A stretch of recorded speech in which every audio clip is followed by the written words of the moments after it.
মুভিটি শুরু হয় একটি ঘোষণার মাধ্যমে, যেখানে আমাদের জানানো হয় যে এই সমাজে কোনো অপরাধীদের থাকার অধিকার নেই, আর সেজন্য সব ক্রিমিনালদের একটি বিশাল ফাঁকা মরুভূমিতে বন্দী করার ব্যবস্থা করা হয়েছে। এখানে এটাও জানা যায় যে যারা এখানে বিদ্রোহ করে তাদেরকে ব্যাড ব্যাচার্স বলে ডাকা হয়। তাদের আলাদাভাবে শনাক্ত করার জন্য একটি নির্দিষ্ট কোড নম্বরও দেওয়া হয়। এছাড়া এই জায়গায় দুই ধরনের মানুষের গ্রুপ দেখা যায়, একটি হলো সাধারণ মানুষের সোসাইটি আর অন্যটি হলো ক্যানাবিয়ার বা নরখাদকদের গ্রুপ। এইসব জানানোর পর দেখা যায় পুলিশেরা একটি গাড়ি করে একটি মেয়েকে সেই জায়গায় নিয়ে আসে যেখানে অপরাধীদের থাকার ব্যবস্থা করা হয়েছিল। মেয়েটিকে সেই জায়গায় ঢুকিয়ে দেওয়া হয়। এরপর আরও জানা যায় যে এই মেয়েটির মতো আরও ৫,০০০ অপরাধীকে এই জায়গায় বন্দী করে রেখেছে। পাশাপাশি তারা যাতে পালাতে না পারে সেজন্য সেই জায়গাটিকে ভালো করে স্টিলের নেট দিয়ে উঁচু করে দেয়াল করে দেওয়া হয়েছে। পুলিশ যে মেয়েটিকে এখানে আটকে দিয়েছে তার নাম আর্লিন। সে আস্তে আস্তে ভেতরের দিকে এগিয়ে যেতে শুরু করে। কিছুটা সামনে গেলে সে একটি বোর্ড দেখতে পায় যেখানে লেখা ছিল এই বোর্ডের পরের অংশটা আমেরিকার অধীনে নেই। এর মানে এই নোটিশ বোর্ডের ওপাশে গেলে যদি কারো ক্ষতি হয়ে যায় তবে সেজন্য আমেরিকান সরকার জবাবদিহি করবে না। এছাড়া আর্লিনের কাছে একটি কাগজে দেওয়া হয়েছিল যাতে লেখা ছিল স্বপ্নকে খুঁজে নাও, স্বস্তি খুঁজে নাও। এখানে কমফোর্ট হলো সেই জায়গা যেখানে ওই ব্যাড ব্যাচার্সের থাকে। আর্লিন সেই রোদের মধ্যে অনেক কষ্টের সামনের দিকে এগিয়ে যেতে শুরু করে। তখন হঠাৎ করেই সামনে একটা নষ্ট গাড়ি দেখতে পায়। এটি দেখে সে ওই গাড়ির উপরে উঠে বসে কিছুটা সময় বিশ্রাম নেওয়ার জন্য। কিন্তু হঠাৎ করে সে লক্ষ্য করে দুইজন লোক একটা গাড়িতে করে তার দিকে ধেয়ে আসছে, অর্থাৎ তারা তাকে ধরতে আসছে। এটি দেখে আর্লিন সেখান থেকে ছুটে পালানোর চেষ্টা করে, কিন্তু অনেক চেষ্টা করলেও সে পারে না। একটা সময় তারা আর্লিনকে ধরে ফেলে এবং বন্দী করে নেয়। এরপর জ্ঞান ফিরলে আর্লিন দেখতে পায় তার হাত পা মুখ বেঁধে ফেলে রাখা হয়েছে। দেখা যায় দুইজন মহিলা আর্লিনকে কিডন্যাপ করে এখানে বেঁধে রেখেছে। এরপর তাদের রাতের খাবারের জন্য একজনের হাতে একটা করাত নিয়ে আর্লিনের কাছে আসে এবং একটি হাত কাটতে শুরু করে। একটি হাত কাটার পর আর্লিনের একটি পাও তারা কেটে নেয়। এখানে জানা যায় এই মহিলা দুইজন হলো ক্যানিবাল গ্রুপের সদস্য। আসলে এই মরুভূমিতে ঠিকমতো খাবার খেতে না পারার কারণে তারা এভাবে নরখাদক হয়ে উঠেছে। সেই জন্যই তারা তাদের এলাকায় নতুন আসা লোকদেরকে ধরে তাদের শরীরের অংশগুলো কেটে খেয়ে ফেলে। এছাড়াও দেখা যায় ক্যানিবালরা নিজেদেরকে ফিট রাখতে খুব পছন্দ করে, আর সেজন্য তারা রোজ ব্যায়াম করে। সেই জায়গায় আর্লিনের মতো আরও কিছু সাধারণ মানুষকে তারা আটকে রেখেছিল। সেই লোকগুলোর হাত পা কাটা তাদেরকে বন্দী করে রেখেছে। যখনই তাদের খিদে পায় তখনই এই আটকে রাখা লোকদের দেহের অঙ্গগুলো নিয়ে একটা একটা করে পুড়িয়ে খায়। এসব দেখে আর্লিন বুঝে যায় যে এই ক্যানিবালরা তাকেও ধীরে ধীরে মেরে ফেলবে। সে কিছুতেই বুঝতে পারছিল না এমন পরিস্থিতিতে কি করবে। এবার আর্লিন চিন্তা করে বাঁচতে হলে তাকে কোনো না কোনোভাবে এই জায়গা থেকে পালাতে হবে, কিন্তু সেটা কিভাবে করবে? একে তো তার একটি হাত একটি পা কাটা, তার উপরে আবার তাকে লোহার চেন দিয়ে বেঁধে রেখেছে। এর মানে সে চাইলেও এত সহজে এই জায়গা থেকে পালাতে পারবে না। তবে সে একটি পরিকল্পনা করে নিজের বর্জ্য পদার্থ সারা শরীরে লাগিয়ে নেয়। পরদিন সকালে ক্যানিবালদের একজন আর্লিনের এমন অবস্থা দেখে তার লোহার চেন খুলে দেয় এবং তার পা ধরে টানতে টানতে বাইরে নিয়ে ফেলে দেয়। পাকে পরিষ্কার করার জন্য সে পানি আনতে চলে যায়। এই সুযোগটাকে কাজে লাগিয়ে আর্লিন পাশে থাকা একটা লোহার রড নিজের কাছে লুকিয়ে ফেলে। এরপর যখন সেই ক্যানিবাল মেয়েটি আর্লিনের কাছে এসে তাকে পরিষ্কার করতে থাকে তখন সুযোগ বুঝে আর্লিন লুকিয়ে রাখা সেই রড দিয়ে মেয়েটির উপরে হামলা করে দেয় এবং তাকে আঘাত করে মাটিতে ফেলে দেয়। এরপর সে ততক্ষণ পর্যন্ত তার মাথায় আঘাত করে যতক্ষণ পর্যন্ত না মেয়েটি পুরোপুরি মারা যায়। মেয়েটিকে মেরে আর্লিন স্ক্রল করে কিছুটা সামনের দিকে এগিয়ে যেতে শুরু করে এবং সেখানে সে একটি স্কেটবোর্ড দেখতে পায়। সেটি দেখে আর্লিন ভাবে যে এই স্কেটবোর্ডের সাহায্যে এই জায়গা থেকে পালাবে। তবে এই মরুভূমির এলাকাটি অনেক বড় হওয়ার কারণে সে কিছুটা সামনে এগোতেই অনেক ক্লান্ত হয়ে পড়ে, আর অনেকটা সময় খিদে আর পানির তৃষ্ণা সহ্য করতে না পেরে আর্লিন সেই জায়গায় অজ্ঞান হয়ে যায়। এদিকে ঠিক তখনই সেই জায়গা দিয়ে একজন বৃদ্ধ লোক যাচ্ছিল। তবে সেই লোকটা ক্যানিবাল বা কমফোর্ট কোনো গ্রুপেরই সদস্য ছিল না, আর এই বৃদ্ধ শুধু একাই এই দুই এলাকার মাঝামাঝি জায়গায় বসবাস করত। তবে লোকটি অনেক বৃদ্ধ হওয়ার কারণে ক্যানিবাল গ্রুপের লোকেরা তাকে খায় না। সেই বৃদ্ধ আর্লিনকে তার ভ্যানে করে কমফোর্ট এরিয়াতে নিয়ে ছেড়ে দেয় আর নিজে সেখান থেকে চলে আসে। এরপর সিন কাট হয়ে যায় আর 5 মাস পরের সিন দেখানো হয়, যেখানে আর্লিনকে দেখা যায় সে এখন আর্টিফিশিয়াল পালে গিয়ে হাঁটছে।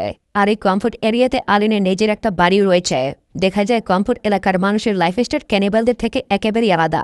তাদের অনেক সুযোগ সুবিধাও রয়েছে, এমনকি এই জায়গায় মেডিকেল সবসহ আরও খাবার দাবার রয়েছে। এরপরে সিনে একটা ক্যানিবাল ফ্যামিলিকে দেখা যায়, যেখানে পরিবারের প্রধান বাবা মিয়ামি তার ছোট মেয়ে আর তার স্ত্রীকে নিয়ে থাকে। তাছাড়া মিয়ামি ম্যান পেন্টিং করতে খুবই ভালোবাসে।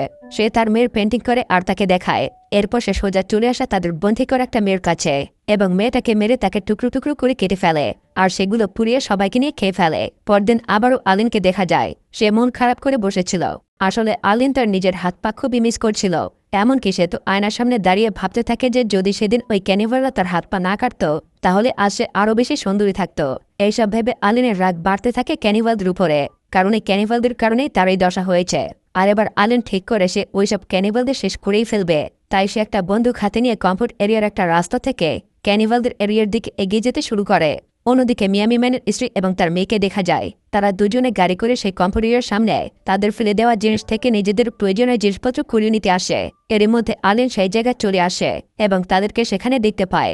এরপর সে কাছে আসলে বুঝতে পারে যে এরা ক্যানিভাল গ্রুপের লোক। এটা দেখে সে রেগে তাদের দিকে এগিয়ে আসতে শুরু করে। তখন মিয়ামির স্ত্রী বলে, আমি তোমার কি ক্ষতি করেছি? আমাকে কেন মারতে চাইছ?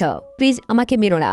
এটা শুনে আলিন হাসে আর বলে, তোমাদের মতো ক্যানিভালদের কাছে একদিন আমি আমার প্রাণ ভিক্ষা চেয়েছিলাম, কিন্তু তাও তোমাদের মতো ক্যানিভালরা আমাকে ছেড়ে দেয়নি। আমার হাত পা কেটে খেয়ে নিয়েছ। এই কথা বলে সে ওই মেয়েটির মাথায় শুট করে এবং জায়গায় মেয়েটিকে মেরে ফেলে। তবে ছোট্ট বাচ্চাটা বুঝতে পারছিল না যে তার মার কি হয়েছে। সে কেন কোনো কথা বলছে না।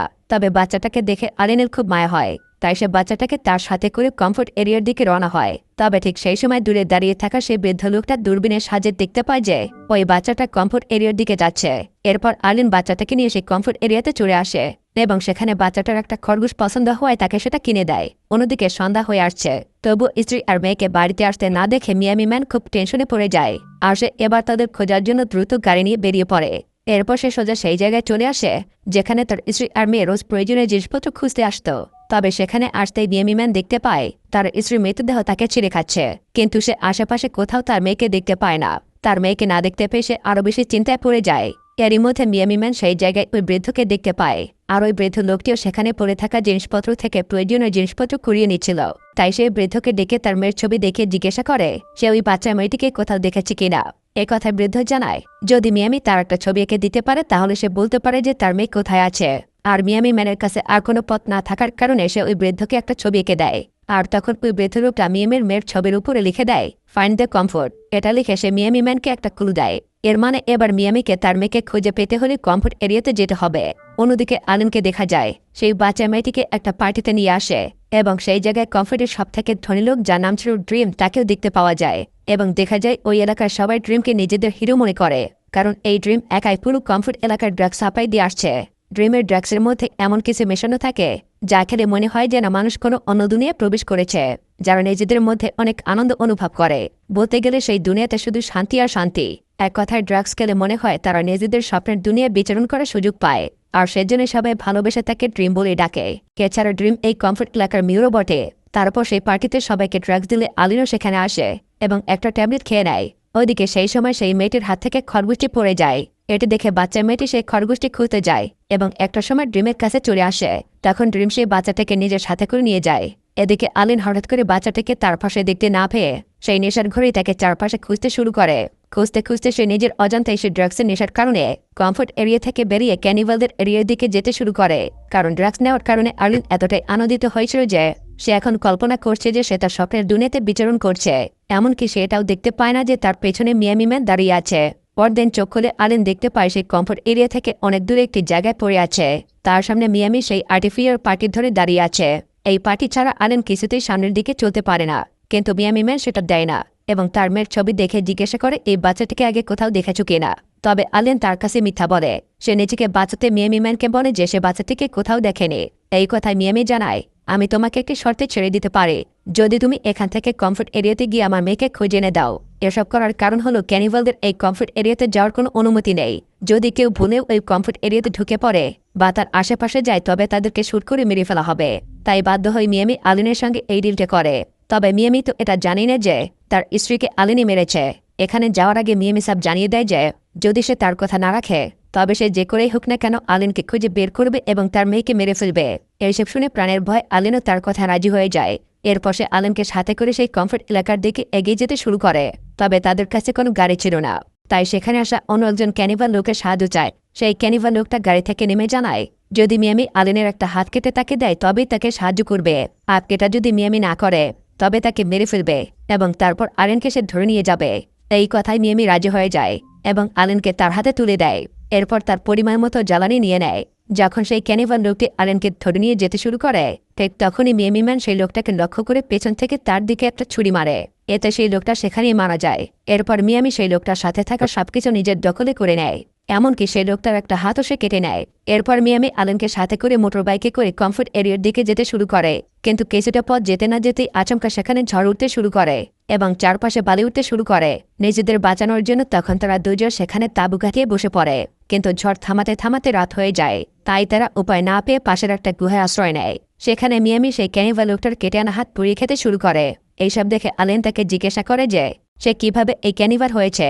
এই কথায় মিয়ামি জানায় তার বয়স যখন 16 বছর ছিল সে ভুল করে অন্য বোটে উঠে আমেরিকায় চলে আসছিল। তখন আমেরিকান সেনারা চেক করে বুঝতে পারে সে আমেরিকান নয়, তাই সেদিন থেকেই তাকে ব্যাড ব্যাচার্স বানিয়ে এই জায়গায় রাখা হয়েছে।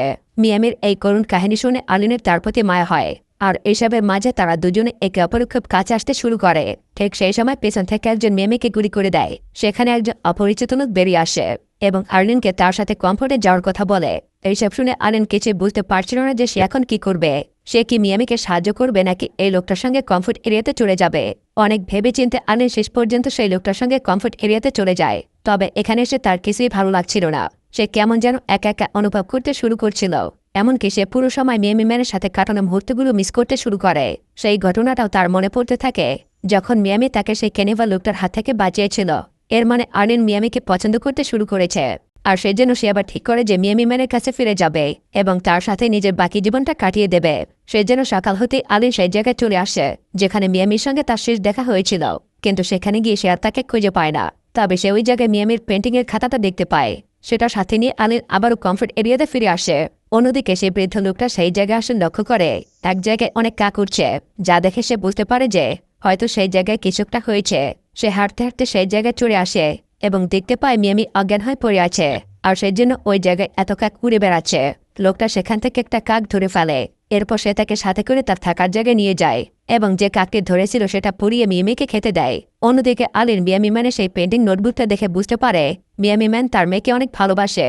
তাই আলিন এবার ঠিক করে যেভাবেই হোক না কেন সে তার মেয়েকে খুঁজে তার কাছে ফিরিয়ে দেবে। সে পুরো কমফোর্ট এরিয়াতে মেয়ের ছবিটা দেখে জিজ্ঞাসাবাদ করতে শুরু করে, কিন্তু অনেক খুঁজেও কোনো খোঁজখবর না পেলে এক জায়গায় বসে পড়ে। এরই মধ্যে সে দেখতে পায় ড্রিমের বাড়ি থেকে কিছু মেয়েরা বেরিয়ে আসছে, আর সেই মেয়েদের মধ্যে একজনের কাছে মিয়ামি ম্যানের সেই মেয়েটাও রয়েছে। এখানে আরও জানা যায় যে ড্রিমের কোনো বাচ্চা না থাকার কারণে সে মিয়ামি ম্যানের এই মেয়েটাকে দত্তক নিয়েছে। কিন্তু আলিন তো ঠিক করেছে মেয়েটাকে তার বাবার কাছে ফিরিয়ে দেবে। তবে সে বুঝতে পারছিল না যে এটা সে কিভাবে করবে, কারণ ড্রিম তো একজন পাওয়ারফুল লোক এবং তার অথরিটিও আছে। সে চাইলে ড্রিমের কাছ থেকে মেয়েটিকে নিয়ে আসতেও পারবে না। তাই আলিন মেয়েটিকে সেখান থেকে আনার জন্য একটা পরিকল্পনা শুরু করে। সে সরাসরি ড্রিমের বাড়িতে চলে যায় এবং ভেতরে দেখতে পায় কিছু মেয়েরা ড্রাগস বানাচ্ছে। এরই মধ্যে সেখানে ড্রিম চলে আসে এবং বলে আমার আজকে যা কিছু আছে সবকিছু এই ম্যাজিকের কারণেই হয়েছে। এইসব শুনে আলিন ড্রিমকে বলে সেও ওই মেয়েদের মতো তার জন্য ড্রাগস বানানোর কাজ করতে চায়।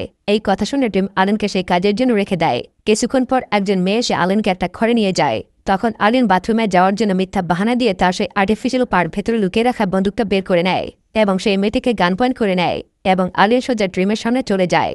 সে বলে যে বাচ্চাটাকে সে দত্তক নিয়েছে তাকে যদি ড্রিম আলিনের হাতে না তুলে দেয় তবে সে এখানেই মহিলাটিকে গুলি করে দেবে।